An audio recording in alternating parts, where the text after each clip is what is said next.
Goal, nation's leading institute.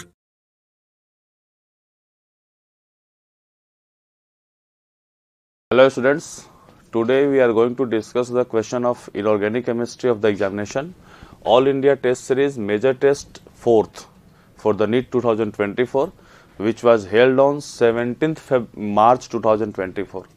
We will discuss the inorganic question of this examination.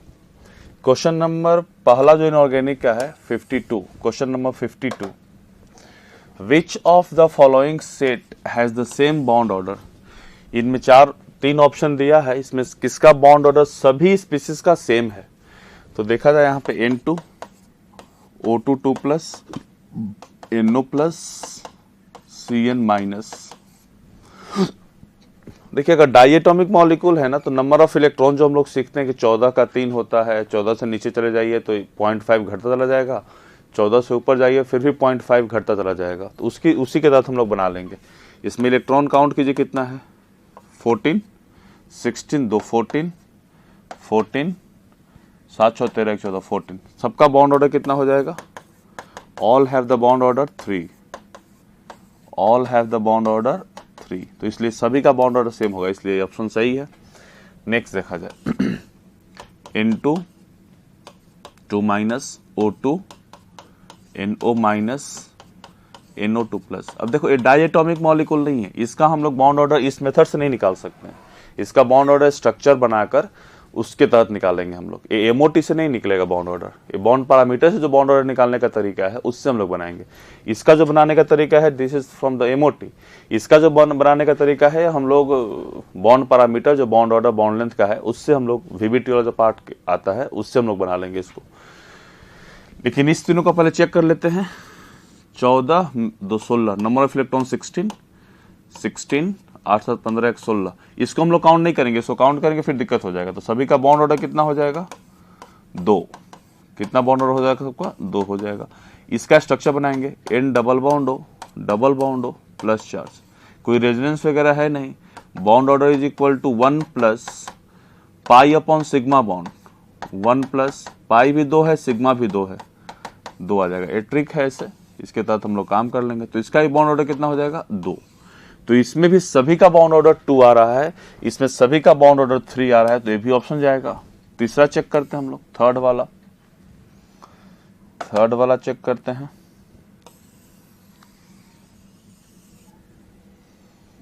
तीसरे option पे चलते हैं, third NO N2 minus O2 plus and NO2 plus. Electron count करेंगे 15 15 15 और 8 और 7 15, 8 7 15 13,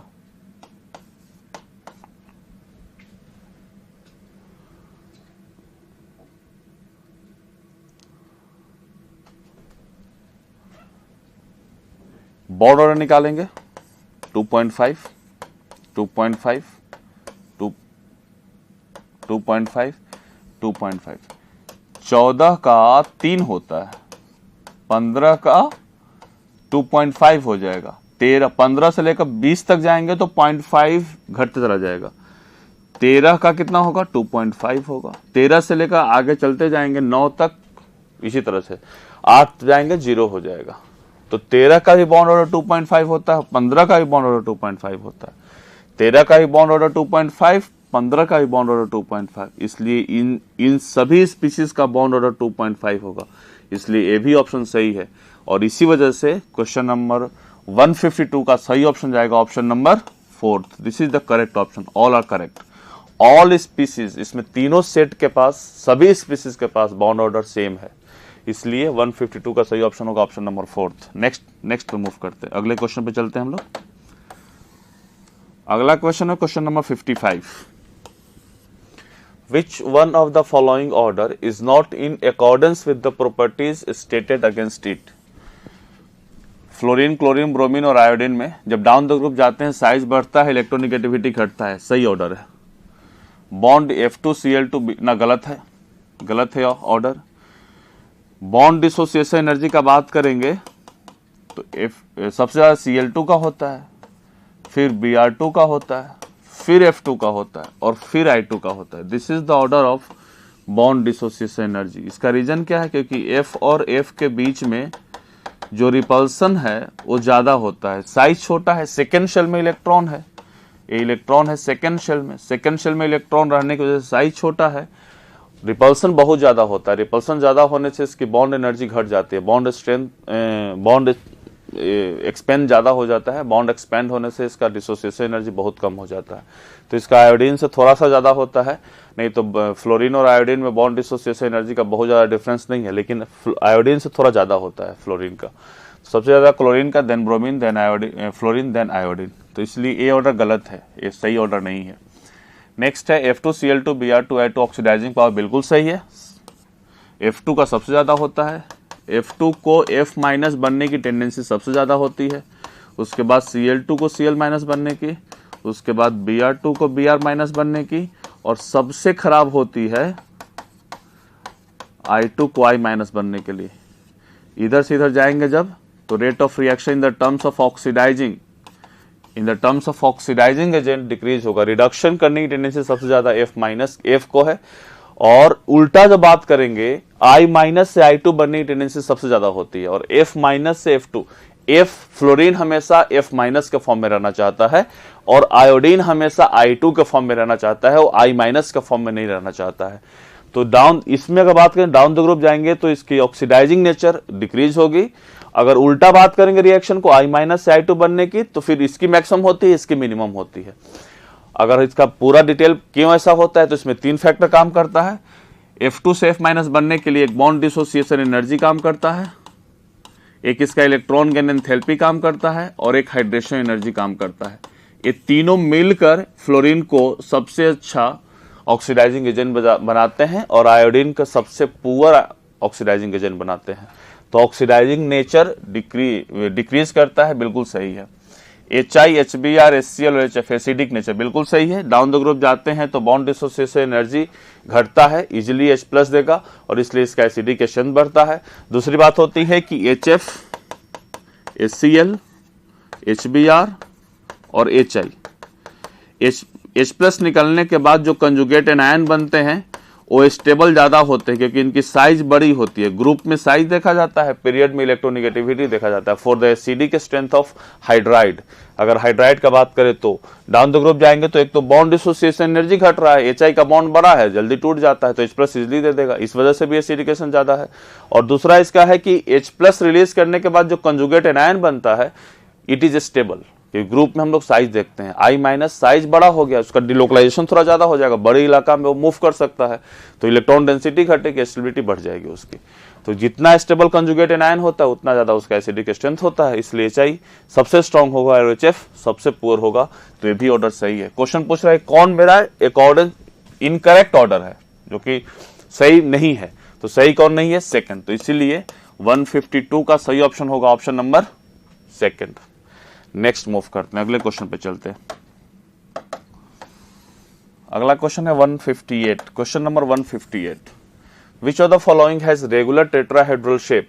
I3 minus का shape, I, ये आप लोग को पता होगा। इसमें 3 लोन पेयर आ जाते हैं और एक माइनस चार्ज सेंट्रल एटम पे आ जाते हैं। इसका शेप कैसा होता है? लीनियर। sp3d हाइब्रिडाइजेशन होता है, लीनियर शेप होता है, ट्रायगोनल बाइपिरामिडल ज्योमेट्री हो जाता है इसका। SF4, S, F और F, इसका भी हाइब्रिडाइजेशन sp3d होता है। Geometry trigonal geometry will be, sp3d का ज्योमेट्री क्या हो जाएगा? Trigonal bipyramidal. और शेप क्या हो जाएगा? ट्रायगोनल बाइपिरामिडल का अगर शेप बात करेंगे तो एक लोन पर यहाँ पे sulphur, fluorine, fluorine, fluorine, fluorine, इसका ज्योमेट्रिक शेप क्या हो जाएगा? Seesaw. Shape will be seesaw. sp3d का geometry trigonal bipyramidal, the shape will be seesaw, इसलिए ये भी नहीं होगा। BF4 माइनस, BF और एक F और दे दिया है, फ्लोरीन माइनस, इस पे माइनस चार्ज आ जाएगा। तो इसके ऊपर चार्ज क्या, हाइब्रिडाइजेशन क्या हो जाएगा? sp3 और ज्योमेट्री क्या होगा, टेट्राहेड्रल। कोई लोन पेयर नहीं है इसके ऊपर प्रेजेंट, इसलिए इसके पास रेगुलर ज्योमेट्री टेट्राहेड्रल होगा। तो टेट्राहेड्रल शेप वाला कौन सा होगा, थर्ड ऑप्शन होगा। XeF4 है, Xe है, एक लोन पेयर, दो लोन पेयर और XeF4 है। हाइब्रिडाइजेशन इसका हो जाएगा sp3d2। हाइब्रिडाइजेशन क्या हो जाएगा, sp3 ऑक्टाहेड्रल होगा। तो ऑक्टाहेड्रल में दो लोन पेयर है, दोनों लोन पेयर यहां चला जाएगा। ये जेनॉन है, फ्लोरीन है, फ्लोरीन है, फ्लोरीन है, फ्लोरीन है। इसका स्क्वायर प्लेनर शेप होगा, ऑक्टाहेड्रल ज्योमेट्री होगा। तो इसीलिए रेगुलर टेट्राहेड्रल शेप पूछा है, तो रेगुलर टेट्राहेड्रल शेप किसका होगा, BF4 माइनस का। इसलिए 158 का सही ऑप्शन होगा ऑप्शन नंबर थर्ड। नेक्स्ट देखा जाए अगला question.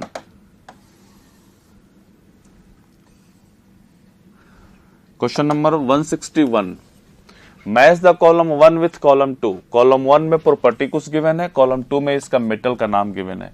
Element with the second highest ionisation enthalpy in the d block.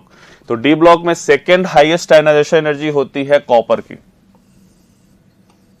Second. क्योंकि कॉपर एक तो स्कैंडियम से जिंक की तरफ मूव करेंगे तो जेड इफेक्टिव बढ़ेगा, जेड इफेक्टिव बढ़ेगा तो आयनाइजेशन एनर्जी बढ़ेगा। अब कॉपर और जिंक में बात करेंगे तो फर्स्ट में तो कोई दिक्कत नहीं है, फर्स्ट में जिंक का ज्यादा होगा, लेकिन सेकंड जब निकालना होगा तो ये D10 हो जाता है। और ये भी D10 है लेकिन 4s1 है। इसमें इलेक्ट्रॉन निकालना होता है 3D से, इसमें 4s से निकालना होता है। तो कॉपर का ज्यादा होता है, जिंक का कम हो जाता है। तो इसलिए एक तो पीरियड में जब मूव करते हैं जेड इफेक्टिव बढ़ने से आयनाइजेशन एनर्जी बढ़ेगा, तो लास्ट का ज्यादा होगा, और लास्ट में ज्यादा होगा तो जिंक का ज्यादा होगा, कॉपर का ज्यादा होगा, ये कंफ्यूजन रहता है। तो कॉपर का ज्यादा होगा, क्योंकि कॉपर का सेकेंड इलेक्ट्रॉन निकालने के लिए मुझे 3D10 ऑर्बिटल से निकालना पड़ेगा, लेकिन जिंक में 4s से निकालना पड़ेगा। तो 3D10 एक तो full filled, third shell nucleus के ज्यादा पास है, फोर्थ शेल न्यूक्लियस से दूर है, उसमें अट्रैक्टिव फोर्स कम लगेगा। तो इसलिए ज्यादा आयनाइजेशन एनर्जी किसका होगा, सेकेंड कॉपर का। तो copper has got the maximum second ionisation energy in the scandium to zinc. Element with the highest third ionisation energy का बात करें तो कॉपर +2 है और जिंक +2। आप लोग को एक और वीडियो में बताए थे कि जब कभी भी हायर आयनाइजेशन एनर्जी निकालने का बोले ना, कंपैरिजन करने के लिए थर्ड पूछा है तो 2 इलेक्ट्रॉन निकाल लीजिए, और निकालने के बाद उसके इलेक्ट्रॉनिक कन्फिगरेशन का कंपेयर कर लीजिए।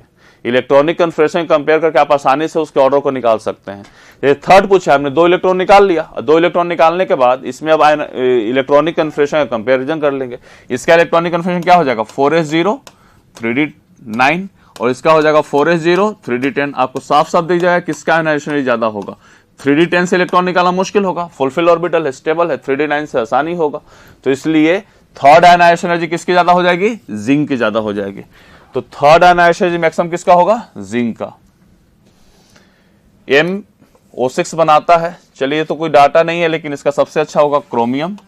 क्रोमियम का 6 बनाता है 0 ऑक्सीडेशन स्टेट में। Element with the highest heat of atomisation, highest heat of atomisation अगर इसे बात किया जाए तो वेनेडियम का होता है। पूरे पीरियोडिक स्कैंडियम से लेकर जिंक तक में सबसे highest enthalpy of atomisation vanadium का होता है, लेकिन वेनेडियम के बाद कोबाल्ट होता है। तो वेनेडियम ऑप्शन में नहीं है तो हम लोग कोबाल्ट मार देंगे। कोबाल्ट देख लीजिए, ए का थर्ड 2 में है, ए का थर्ड, बी का फोर्थ इसमें है, सी का सेकंड और डी का फर्स्ट। तो इसीलिए 162 का सही ऑप्शन जाएगा ऑप्शन नंबर 161 का सही ऑप्शन जाएगा option number second. Next move करते हैं, अगले क्वेश्चन पे चलते हैं।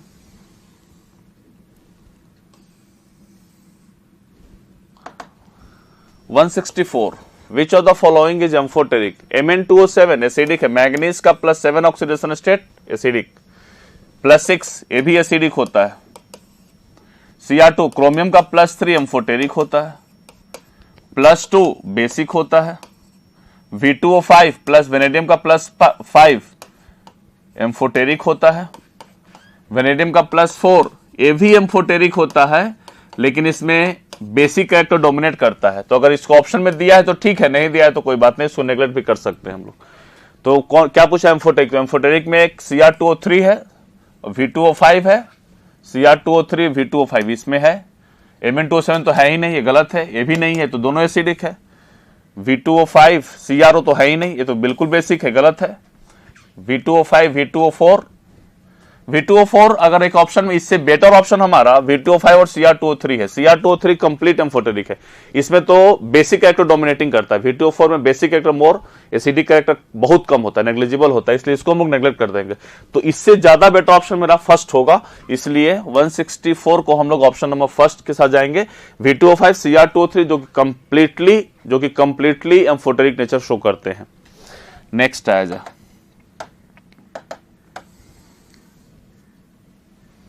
167, ये सर्शन रीजन का क्वेश्चन है।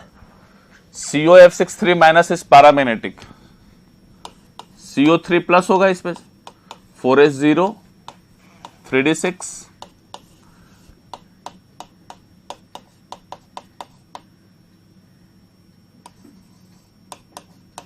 ये 3D6 है। F माइनस एक वीक फील्ड लिगेंड है, इसलिए पेयरिंग नहीं होगा, no pairing. Paramagnetic as it is रहेगा, बिल्कुल सही है। COF63 minus is paramagnetic.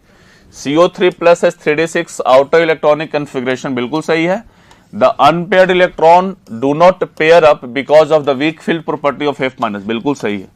इसीलिए ये सर्शन रीजन दोनों सही है और रीजन इसका करेक्ट एक्सप्लेनेशन भी दे रहा है, जो कि हम लोग पिछले बात किए हैं। इसलिए 167 का सही ऑप्शन होगा option number third. Both A and R are true and R is the correct explanation of A, इसलिए 167 का सही ऑप्शन ऑप्शन नंबर थर्ड होगा। नेक्स्ट मूव करते हैं, अगले क्वेश्चन पे चलते हैं हम लोग।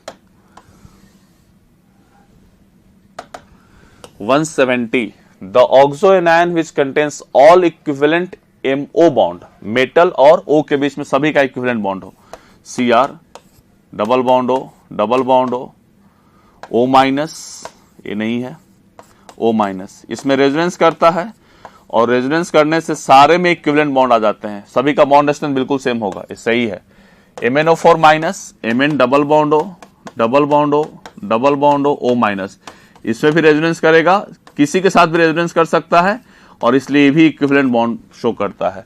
Cr2O7 ये नहीं होगा, Cr डबल बॉन्ड हो, डबल बॉन्ड हो, O minus, O, Cr double bond हो, डबल बॉन्ड हो, O माइनस, ये तीनों तो इक्विवेलेंट है, ये तीनों इक्विवेलेंट मतलब ये 6 के 6 इक्विवेलेंट हैं, लेकिन ये दो बॉन्ड ये दोनों से डिफरेंट होते हैं, इस वजह से इसका पूरा इक्विवेलेंट नहीं होता है। All CrO bond is not equivalent, लेकिन इन दोनों का all metal oxygen bond is equivalent, इसलिए ऑप्शन होगा A and B, A and B third option होगा।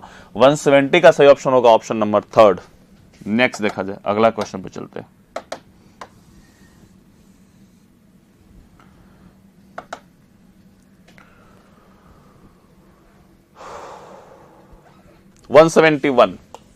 ये सॉल्ट एनालिसिस का क्वेश्चन है,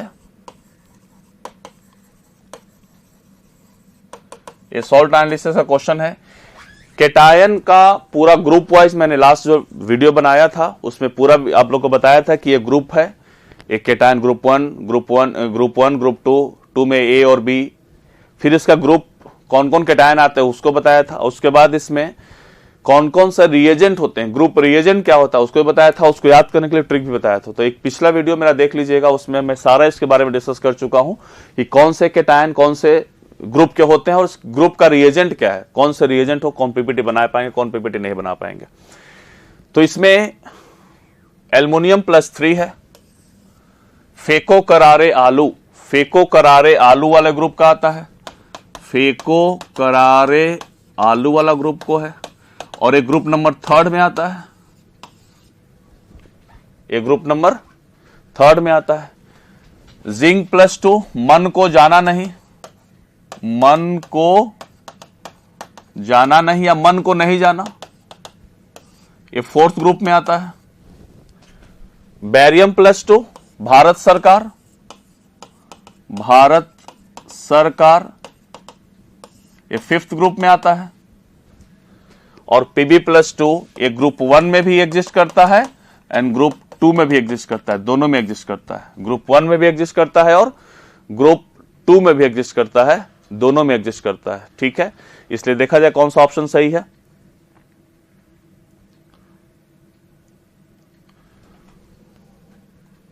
एल्युमिनियम +3,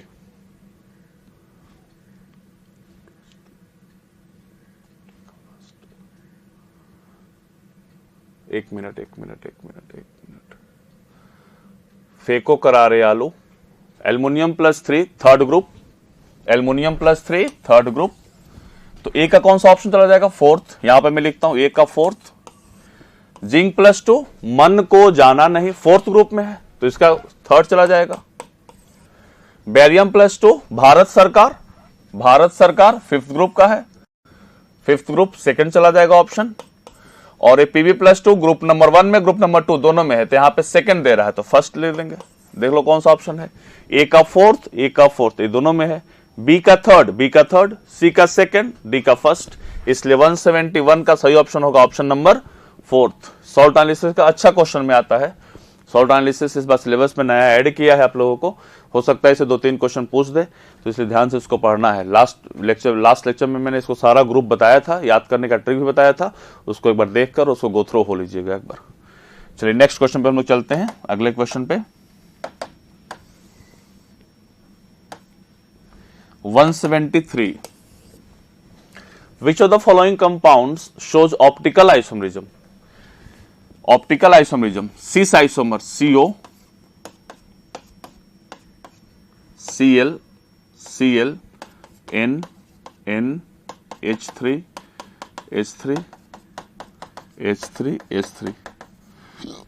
ऑप्टिकली इनएक्टिव आइसोमर है, ट्रांसपोजिशन पे सेम लिगेंड है, 2 ट्रांस पेयर सेम है, ऑप्टिकली इनएक्टिव कंपाउंड है। ट्रांस देखा जाए, देखो एक चीज मैं बताया था आप लोग को, 2 bidentate ligand with trans isomer optically inactive, एकदम आंख बंद करके मारना है। 2 bidentate ligand with cis isomer always optically active, symmetrical और अनसिमेट्रिकल कुछ भी हो। 3 bidentate ligand always optically active, 2 bidentate with cis isomer optically active and 2 bidentate with trans isomer always optically inactive. तो इसलिए हमेशा ऑप्टिकली इनएक्टिव हो गया बोला। सिस आइसोमर अभी बताया हूं, 2 bidentate with cis isomer always optically active, 3 bidentate always optically active, चाहे कुछ भी हो। इसलिए सही ऑप्शन इसका कौन सा हो जाएगा? सी एंड डी। तो 173 का होगा ऑप्शन नंबर थर्ड, जो कि ऑप्टिकली एक्टिव है। ए भी ऑप्टिकली इनएक्टिव है और ए भी ऑप्टिकली इनएक्टिव है, लेकिन ये दोनों ऑप्टिकली एक्टिव हैं, तो सी और डी इसका सही ऑप्शन जाएगा। 173 का सही ऑप्शन ऑप्शन नंबर थर्ड होगा। नेक्स्ट अगला क्वेश्चन पे चलते हैं। 176 विच of the following halides does not undergoes hydrolysis at room temperature? देखो जिसके पास इसे हाइड्रोलिसिस होने के लिए क्या होता है कि एक सेंट्रल एटम है, यहाँ पे हेलाइड है, क्लोराइड है। अब इसको हम हाइड्रोलिसिस करवाते हैं तो सबसे पहले क्या होता है कि वाटर का लोन पेयर इसके वैकेंट ऑर्बिटल में आके अटैक करता है और उसके बाद यहां से हेलोजन ग्रुप एक लिविंग ग्रुप की तरह काम करके X- के फॉर्म में रिलीज हो जाता है। तो इसको पहले इलेक्ट्रॉन को, लोन पेयर को एक्सेप्ट करना है अपने वैकेंट ऑर्बिटल में, तो जिसके पास वैकेंट ऑर्बिटल नहीं होगा वो हाइड्रोलिसिस नहीं कर पाएगा। तो पीबी के पास है, करेगा। कार्बन के पास नहीं है, नहीं करेगा। सिलिकॉन के पास है, थर्ड पीरियड का एलिमेंट है, डी ब्लॉक इसमें खाली रहेगा। SN ये भी करेगा क्योंकि थर्ड पीरियड के नीचे है, थर्ड पीरियड के नीचे वाले सारे के पास डी ऑर्बिटल खाली होते हैं, इसलिए वो कर पाएंगे। कार्बन के पास वैकेंट डी ऑर्बिटल नहीं है इसलिए नहीं कर पाएगा। तो डू नॉट अंडरगोज हाइड्रोलिसिस में कौन ऑप्शन चला जाएगा? Option number second. तो 176 का सही ऑप्शन होगा ऑप्शन नंबर सेकंड। नेक्स्ट अगला क्वेश्चन पे चलते हैं। 179 the incorrect statement regarding 15th group hydride where E is nitrogen, phosphorus, arsenic, antimony और बिस्मुथ। ठीक है, थर्मल स्टेबिलिटी की बात करें, NH3, PH3, ASH3, SbH3 and BiH3। Bond length का बात करो, बढ़ेगा, ये सब में कॉमन होता है। बॉन्ड एनर्जी का बात किया जाए, बॉन्ड लेंथ बढ़ेगा तो बॉन्ड एनर्जी घटेगा, थर्मल स्टेबिलिटी भी घटेगा, basic strength Kb value decrease करेगा, Kb वैल्यू डिक्रीज करता है। इसका मेल्टिंग पॉइंट का ऑर्डर होगा NH3 का सबसे ज्यादा, क्यों? क्योंकि इसमें हाइड्रोजन बॉन्डिंग है, बाकी सब में वैन डर वाल्स फोर्स होता है। तो उसके बाद BiH3 आ जाता है, उसके बाद SbH3 आ जाता है क्योंकि van der Waals force depends upon the molecular mass. उसके बाद आर्सेनिक आ जाता है, उसके बाद फॉस्फीन आ जाता है। लेकिन बॉइलिंग पॉइंट का अगर ऑप्शन इसका ऑर्डर लिखेंगे तो गलत होता है, ए ऑर्डर गलत हो जाता है। BiH3 SbH3 उसके बाद NH3 आता है एंड देन ASH3 आता है और लास्ट में PH3 आता है। ये लास्ट वीडियो में मैं बता चुका हूं। NH3 में ऐसा क्यों होता है? क्योंकि NH3 में पिरामिडल इन्वर्जन आ जाता है। पिरामिडल इन्वर्जन की वजह से वो हाइड्रोजन बॉन्ड बनाने के लायक नहीं रहता है और इस वजह से उसका बॉइलिंग पॉइंट थोड़ा घट जाता है, देखा जाए। अच्छा, एक बात और है इसमें, अगर इसका हम रिड्यूसिंग नेचर का बात करें तो रिड्यूसिंग नेचर बढ़ेगा। देखा जाए अब थर्मल स्टेबिलिटी बिल्कुल है, ठीक है। डाउन द ग्रुप घटता है, थर्मल स्टेबिलिटी घटेगा, ये सही ऑर्डर है। NH3 PH3 SH3 इतना रिड्यूसिंग ना, ये गलत है। क्या होगा? रिड्यूसिंग एजेंट, रिड्यूसिंग नेचर इसका डाउन द ग्रुप इंक्रीज करता है। BiH3 is the strongest reducing agent, इसलिए ऑप्शन गलत होगा और 179 का सही ऑप्शन होगा ऑप्शन नंबर सेकंड ही। बॉन्ड डिसोसिएशन एनर्जी देखो, बॉन्ड डिसोसिएशन एनर्जी क्या हो रहा है? डाउन द ग्रुप डिक्रीज कर रहा है, डिक्रीज करते एकदम रेगुलर डिक्रीमेंट है, बिल्कुल सही है। Basic strength down the group घटेगी। NH3 is the strongest base and BiH3 is the strong weakest base, तो इसलिए ये भी सही है। तो गलत कौन सा है? तो गलत ये वाला है, इसमें उल्टा होना चाहिए। उल्टा ट्रेंड हम लोग का उल्टा लिखा है, अपोजिट लिख दिया है, ट्रेंड इसका ए होना चाहिए था। तो इसीलिए 179 का सही ऑप्शन होगा ऑप्शन नंबर सेकंड। नेक्स्ट देखा जाए, अगला क्वेश्चन पे चलते हैं। Question number 182, which of the following species can act as a reducing agent. इसमें ईएन रूल को फॉलो करवाते हैं, ठीक है। जो ईएन को फॉलो करेगा नाइदर रिड्यूसिंग नॉर ऑक्सीडाइजिंग। अगर ईएन को फॉलो नहीं कर रहा है, इलेक्ट्रॉन की संख्या कम हो रही है, तो इलेक्ट्रॉन गेन करेगा, रिडक्शन करेगा, ऑक्सीडाइजिंग एजेंट की तरह काम करेगा। जिसके पास इलेक्ट्रॉन की संख्या ज्यादा हो रही है वो इलेक्ट्रॉन को लूज करेगा, ऑक्सीडेशन करेगा, रिड्यूसिंग एजेंट की तरह काम करेगा। तो पहले हम लोग ईएन निकाल लेते हैं। सभी यहां पे 3D सीरीज के एलिमेंट है और 3D सीरीज का जो नोबेल गैस होता है क्रेप्टन, जिसका एटॉमिक नंबर 36 हो जाता है। तो 36 के रेफरेंस पे हम लोग बात करेंगे। जिससे 36 से कम इलेक्ट्रॉन होगा वो इलेक्ट्रॉन को गेन करेगा, रिडक्शन करेगा, ऑक्सीडाइजिंग एजेंट की तरह काम करेगा। और 36 से अगर ज्यादा होगा तो लॉस ऑफ इलेक्ट्रॉन करेगा, ऑक्सीडेशन प्रोसेस के अंदर जाएगा, will act as a reducing agent. तो हमारा रिड्यूसिंग एजेंट की तरह काम करने के लिए सेंट्रल मेटल एटम के पास 36 से ज्यादा इलेक्ट्रॉन होना चाहिए, तभी जाकर वो रिड्यूसिंग एजेंट की तरह काम करेगा। काउंट कर लेते हैं। कोबाल्ट माइनस चार्ज इस पे, कोबाल्ट का एटॉमिक नंबर 27, एक इलेक्ट्रॉन माइनस चार्ज, इसलिए एक इलेक्ट्रॉन प्लस 2 × 4। 4 क्यों? क्योंकि 4 इसमें लिगेंड है, एक लिगेंड 2 इलेक्ट्रॉन देता है। तो 28 + 8 36, इन नीदर ऑक्सीडाइजिंग नॉर रिड्यूसिंग की तरह काम करेगा, तो इसलिए ऑप्शन गलत हो गया। इसमें आते हैं, Mn के ऊपर चार्ज 0, 25 + 2 × 6 37।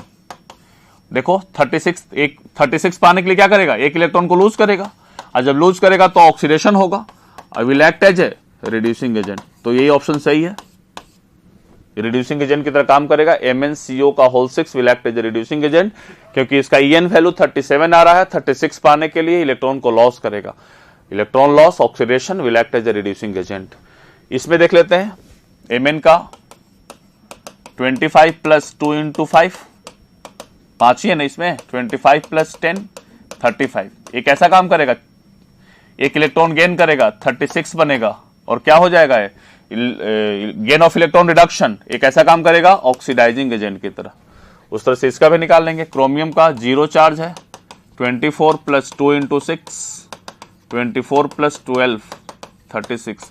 ये भी नीदर ऑक्सीडाइजिंग नॉर रिड्यूसिंग, इसलिए रिड्यूसिंग एजेंट की तरह काम करने वाला कौन सा कॉम्प्लेक्स है? MnCO6। क्यों? क्योंकि इसके पास EN value, effective atomic number value 37 आ रहा है, और 36 पाने के लिए इलेक्ट्रॉन को लॉस करेगा, ऑक्सीडेशन करवाएगा, will act as a reducing agent. Second, तो इसलिए 182 का सही ऑप्शन ऑप्शन नंबर सेकंड होगा। नेक्स्ट देखा जाए, अगला क्वेश्चन 185, ये सर्शन जाएगा क्वेश्चन है। Oxygen is more electronegative than sulphur 8। सही है, ऑक्सीजन मोर इलेक्ट्रोनिगेटिव है, सल्फर लेस इलेक्ट्रोनिगेटिव है। 8H2S is more acidic while H2O is neutral, बिल्कुल सही है। H2S एसिडिक है और H2O को न्यूट्रल की तरह का ट्रीट किया जाता है। क्यों? क्योंकि बात वही है, जब H2O से हम लोग मूव करते हुए चले आएंगे H2TE तक, तो फिर से वही चीज है, बॉन्ड डिसोसिएशन एनर्जी क्या होगी इसकी, बॉन्ड डिसोसिएशन घटेगी, इसलिए एसिडिक स्ट्रेंथ क्या होगा, बढ़ते चला जाएगा। और एक H+ निकालने के बाद जो कंजुगेट एनायन बनेगा वो भी स्टेबल होगा। तो इसीलिए सही है, ये स्टेटमेंट बिल्कुल सही है। HS bond is weaker then OH bond, बिल्कुल सही है। इसीलिए असर्शन रीजन दोनों सही है इसका, और दोनों करेक्ट एक्सप्लेनेशन दे रहे हैं। तो 185 का सही ऑप्शन होगा option number 3rd। Both assertion reason are true and reason is the correct explanation of assertion. तो 185 का सही ऑप्शन होगा option number 3rd।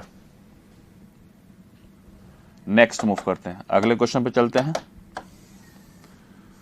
187 the correct set of species with zero dipole moment, zero C double bond हो, C double bond हो, ए इधर खींचेगा, ए इधर खींचेगा, इसका नेट म्यू 0 हो जाएगा। COCl2, C डबल बॉन्ड हो, Cl Cl, ए इधर खींचेगा, ए इधर खींचेगा, इधर खींचेगा, नेट तो इधर होगा, लेकिन इसका मैग्नीट्यूड अलग, इसका मैग्नीट्यूड अलग, तो इसलिए म्यू नेट इसका 0 नहीं होगा, म्यू नेट इसका 0 के बराबर नहीं होगा। CH2Cl2 इसका भी नहीं होगा, इसका म्यू नॉट इक्वल टू 0, इसका तो पता ही है। BCl3 ये भी 0 हो जाएगा, BCl Cl Cl, ए भी खींचेगा, ए भी खींचेगा, ए भी खींचेगा, इस दोनों का नेट इधर हो जाएगा, इसका नेट इधर हो जाएगा, ए भी क्लोरीन है, तो इसका म्यू क्या हो जाएगा 0।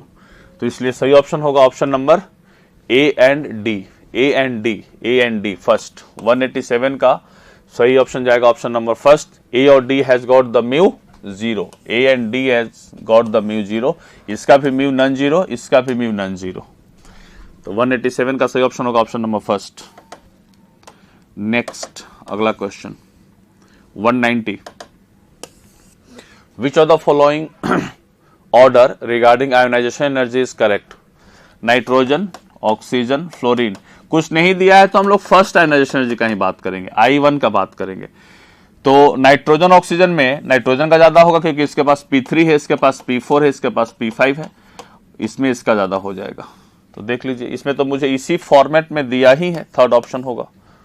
तो 190 का सही ऑप्शन होगा ऑप्शन नंबर 3rd। नेक्स्ट अगला क्वेश्चन पे चलते हैं 193 BF3 and NF3 both are covalent compound but NF3 is polar whereas BF3 is non-polar।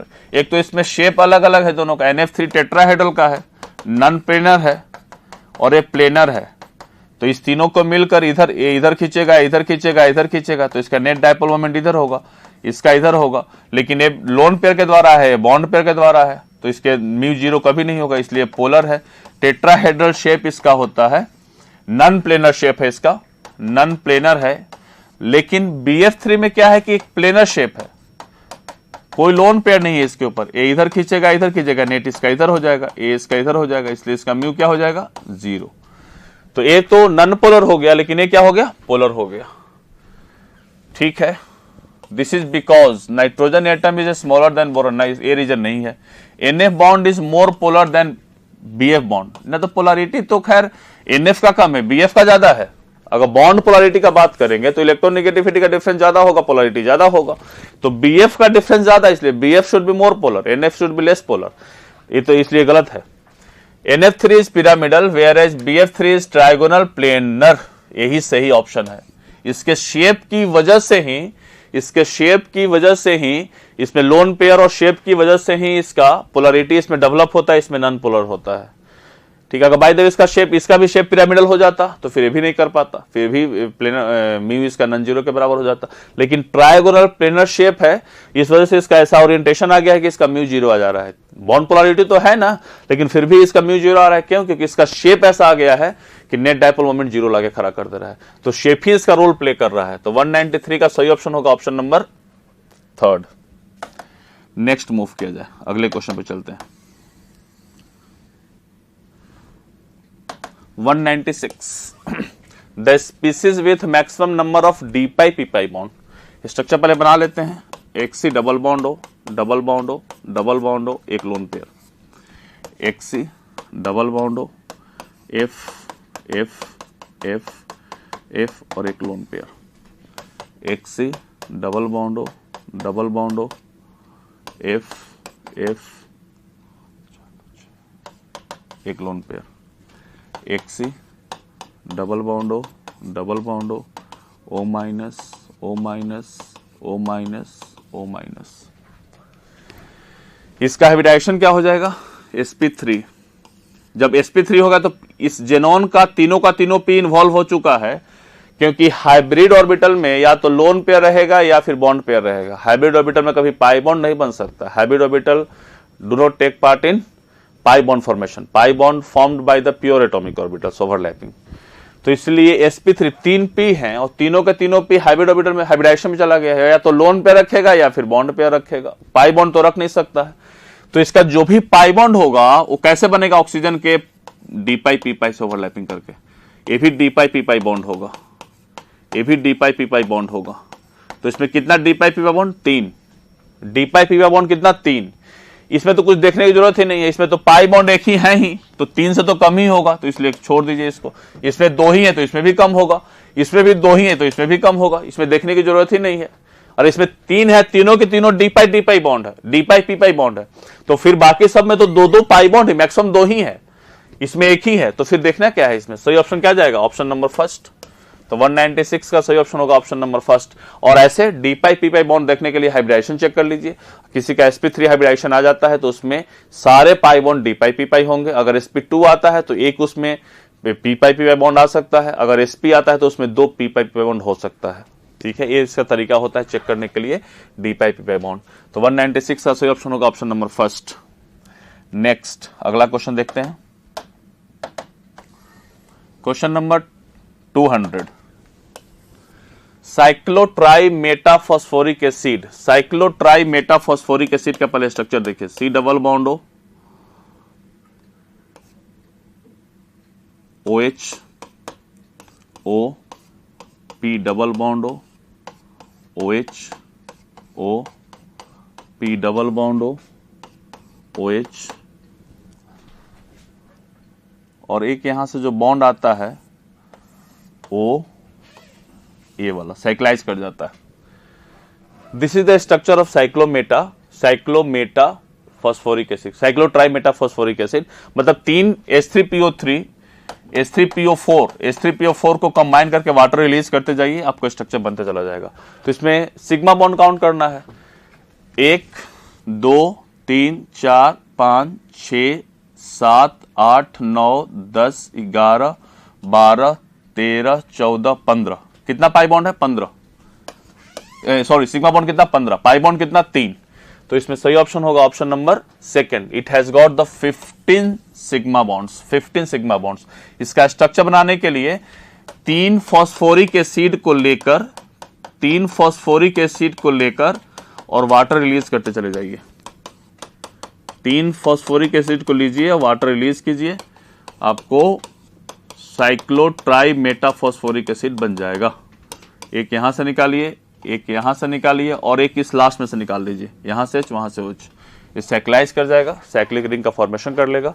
और इस वजह से अगर ये दोनों साइक्लाइज नहीं करेगा तो फिर साइक्लो हटा दीजिए, ट्राइमेटाफॉस्फोरिक एसिड बन जाएगा। ट्राइमेटास रिंग नहीं बनेगा, ओपन चेन रहेगा, उसको बोलेंगे ट्राइमेटाफॉस्फोरिक एसिड।